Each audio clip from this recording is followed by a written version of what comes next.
तहफ़्फ़ुज़े दीन का कारवां रवा दवा रवा दवा रवा दवा रवा दवा रवा दवा तहफ़्फ़ुज़े दीन का कारवां रवा दवा उलमा का साथ दो आओ सब के सब यहाँ।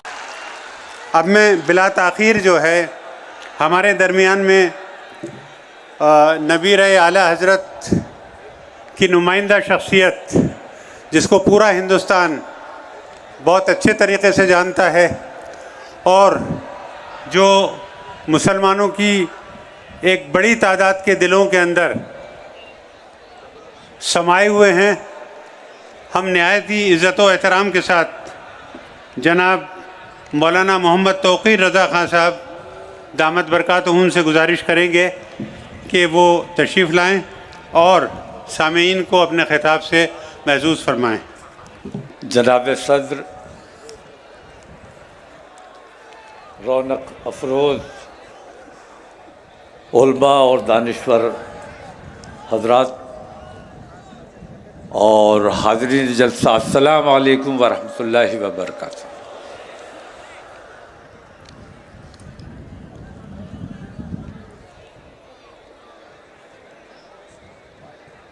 आप लोगों का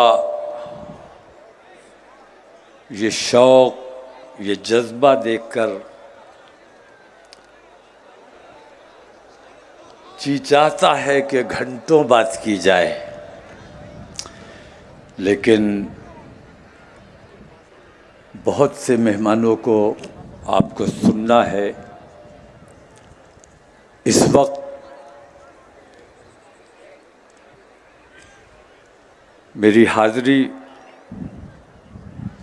और मेरी मौजूदगी को मेरी ताईद और हिमायत समझें कि मुल्क के इत्तेहाद, मिल्लत के इत्तेहाद में जहाँ जिस वक्त जैसी ज़रूरत पेश आएगी इंशाअल्लाह तौक़ीर नहीं बल्कि पूरी बरेली आपके साथ नज़र आएगा।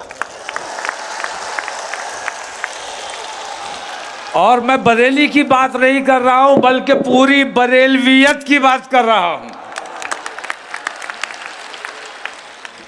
और बरेली ने हमेशा इत्तेहाद व इत्तिफाक़ का पैगाम दिया है, अपने मुल्क की वफ़ादारी का पैगाम दिया है, मोहब्बतों का पैगाम दिया है। लेकिन कुछ फ़िरका परस्त ताकतें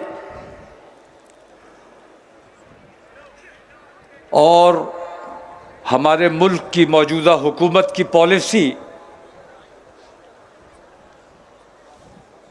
हमारे मुल्क में, हमारे मुल्क के इत्तेहाद में रखना अंदाज़ी पैदा करने की कोशिश कर रही है। मैं देख रहा हूँ कि किसी ने जुर्म किया, उसको जुर्म मान लिया गया, पार्टी से बरतरफ कर दिया गया। जब जुर्म मान लिया गया तो उसे गिरफ्तार किया जाना चाहिए कि नहीं किया जाना चाहिए? और मैं पूरे दावे के साथ कहता हूं कि जब तक गिरफ्तार नहीं करोगे ये कौम मानने वाली नहीं है। लेकिन सरपरस्ती की जा रही है इसलिए कि उसने मुल्क का नुकसान नहीं किया है, मुसलमानों का नुकसान किया है, मुसलमानों की दिल आज़ारी किया है। तो मुसलमानों को ऊपर जुल्म ढाया जा रहा है, मुसलमानों के बच्चों पर गोलियां चलाई जा रही है, मुसलमानों का सताने का काम किया जा रहा है, मुसलमानों को जेल में डालने का काम किया जा रहा है, लेकिन उस एक को गिरफ्तार नहीं किया जा रहा है। इस अन्याय के खिलाफ पूरा मुल्क खड़ा है, इस अन्याय के खिलाफ। और मैं मुसलमान भाइयों से नहीं, मैं देख रहा था, सब कुछ समझ रहा था, लेकिन बेईमानी का साथ दे रहा था, उसका नाम था धृतराष्ट्र। याद है, आप लोगों ने भी सुना होगा।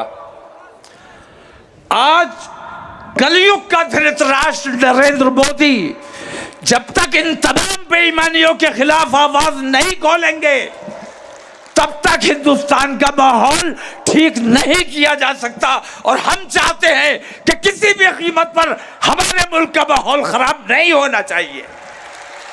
हम अपने मुल्क के लिए जान देने का जज्बा रखते हैं, लेकिन रसूल आजम की शान पर अगर गुस्ताखी की जाएगी तो किसी कीमत पर बर्दाश्त नहीं करेंगे।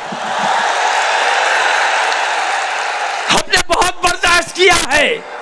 हनुमान चालीसा तुमने हमारी मस्जिदों के आगे पढ़ा, हमने सब्र किया। हनुमान चालीसा हिंदू को पढ़ना चाहिए, अच्छी बात है, पढ़ो। जय हनुमान ज्ञान गुण सागर पढ़ो। हिंदू नहीं पढ़ेगा तो कौन पढ़ेगा? लेकिन तू हनुमान के लिए नहीं पढ़ रहा था, तू मुसलमान को सताने के लिए पढ़ रहा था। हमने बर्दाश्त किया क्योंकि हम अमन पसंद है, अपने देश में अमन चाहते हैं।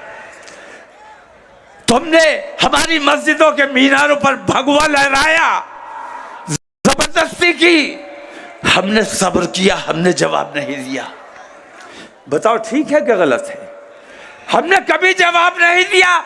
सब्र करने वाले हैं, हमारा ईमान है कि अल्लाह सब्र करने वालों के साथ है। हमने तुम्हारी हर बेईमानी, हर जुल्म, हर ज्यादती को बर्दाश्त किया। तुमने खुद बम मारे, मुसलमानों पर इल्जाम लगाया। मैं ये पूछता हूं कि वो जो बम पूरे हिंदुस्तान में 2014 से पहले फूटा करता था, वो बम आज कहां गायब हो गया? अब कहीं बम इसलिए नहीं फूटता है कि जो बम मारने वाला था वही आज हुकूमत पर बैठा हुआ है।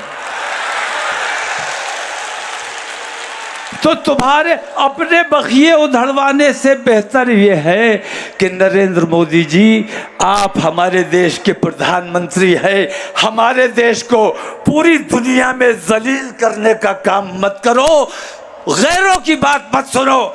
तुमने पूरी दुनिया के मुसलमानों की दिलाजारी करने का काम किया है। हमारी मस्जिदों पर हमारे ऊपर जुल्म किया। कभी गल्फ कंट्रीज हमारी हिमायत के लिए नहीं आई, ना हम कभी उन्हें बुलाने गए कि आओ हिंदुस्तान में हमारे ऊपर ये जुल्म हो रहा है, हमारी मदद करो।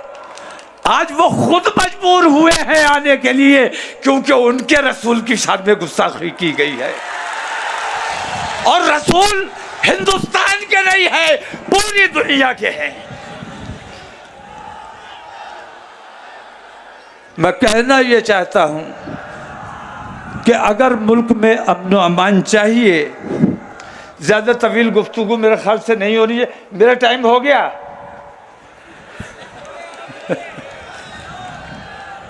नहीं, ज़्यादती नहीं होनी चाहिए।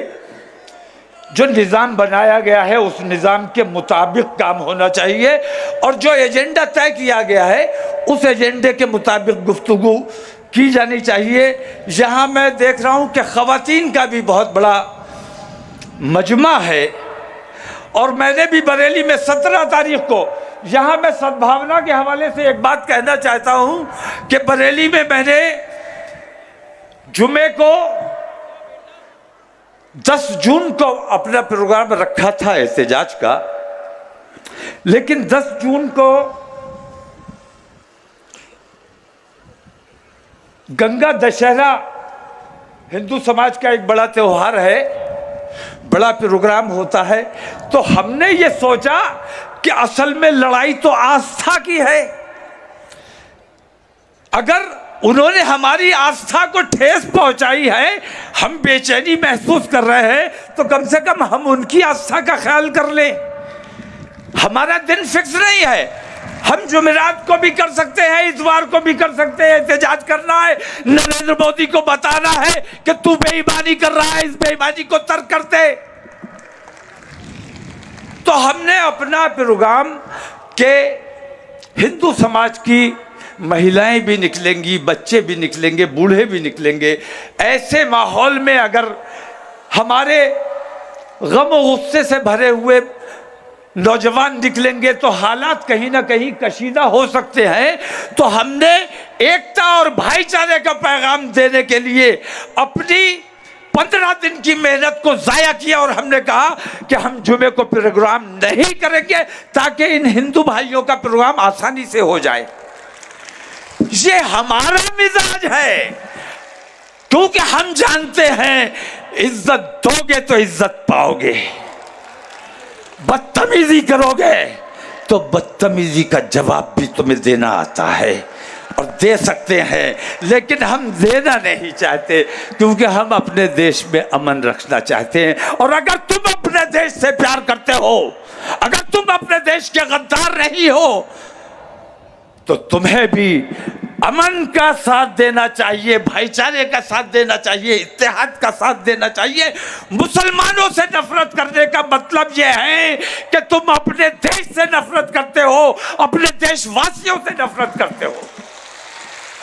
हम तो इस देश का हिस्सा है। मेरा मानना यह है कि हिंदुस्तान की रग रग में मुसलमान दौड़ता है, गली गली में मुसलमान पाया जाता है और मुसलमान की रग रग में हिंदुस्तान खून बनकर दौड़ता है। तो मुसलमान को हिंदुस्तान से अलग नहीं किया जा सकता और हिंदुस्तान से मुसलमान को अलग नहीं किया जा सकता। तो जो हमें सताने का काम करता है, ये समझ लेना कि असली देशद्रोही वही है। इन देशद्रोहियों का तमाम हिंदू मुसलमानों को मिलकर मुत्तहिद होकर इनका मुकाबला करना है और इन्हें कैफरे किरदार तक पहुंचाना है और अपने मुल्क को बिकने से बचाना है, बर्बाद होने से बचाना है। हम अपने देश से प्यार करते हैं। भारतीय जनता पार्टी वालों से हमें उतनी नफरत नहीं है जितना हमें अपने देश से प्यार है। हम भारतीय जनता पार्टी वालों के खिलाफ इसलिए नहीं है कि वो मुसलमानों से दुश्मनी करते हैं, बल्कि हम भारतीय जनता पार्टी के खिलाफ इसलिए हैं कि वो हमारे देश को नुकसान पहुंचाने का काम कर रहे हैं। इंशाअल्लाह फिर बहुत जल्द आप लोगों के दरमियान हाजिरी होगी।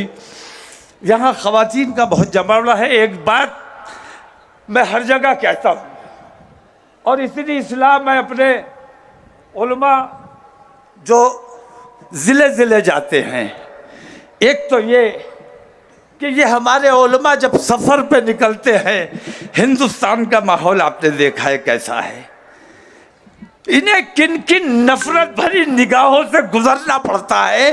तबलीग दीन के लिए जाते हैं और नफरतों से गुजरना पड़ता है, इसलिए नहीं कि ये दाढ़ी वाले टोपी वाले हैं, बल्कि इसलिए कि आमतौर से मुसलमान अपनी शनाख्त छुपा के घूम रहा है। मुसलमान हो तो मुसलमान नजर आना जरूरी है, मुसलमान बन के रहना जरूरी है, मुसलमानों जैसे अमाल जरूरी है। स्पेशल अटेंशन भी चाहिए कि हमें मुसलमानों जैसी इज्जत हो। और अमाल तुम्हारे ये है कि जो बेईमानों के अमाल है वो तुम्हारे अमाल हैं। ख़वातीन हजरात से मैं दरख्वास्त करना चाहूँगा कि मोबाइल बेशक हमारी ज़रूरत बन गई है, आज वक्त की ज़रूरत है, मोबाइल के बगैर काम नहीं चलता है, लेकिन अपने टीनेजर्स बच्चों को, कम सिन बच्चों को मोबाइल देना अगर ज़रूरी है, लैपटॉप देना अगर ज़रूरी है, तो इतना ज़रूर करो कि उसमें उन बच्चों को पासवर्ड मत डालने दो। कम से कम हफ्ते में 1-2 बार उनके मोबाइल को, उनके लैपटॉप को चेक ज़रूर करो, क्योंकि हमने देखा है बहुत से हमारे पास ऐसे वाक़यात और ऐसे मुकदमात आते हैं जिसमें हम ये देखते हैं कि माँ बाप ने अगर अपनी बच्चियों को मोबाइल न दिया होता तो शायद ये दिन देखना नसीब ना होता। मोबाइल कान के ज़रिए अज़ान हो रही है। चलिए, अस्सलाम वालेकुम, खुदा हाफ़िज़। तहफ़्फ़ुज़े दीन का कारवां रवा दवा, उलमा का साथ दो। आओ सब के सब यहाँ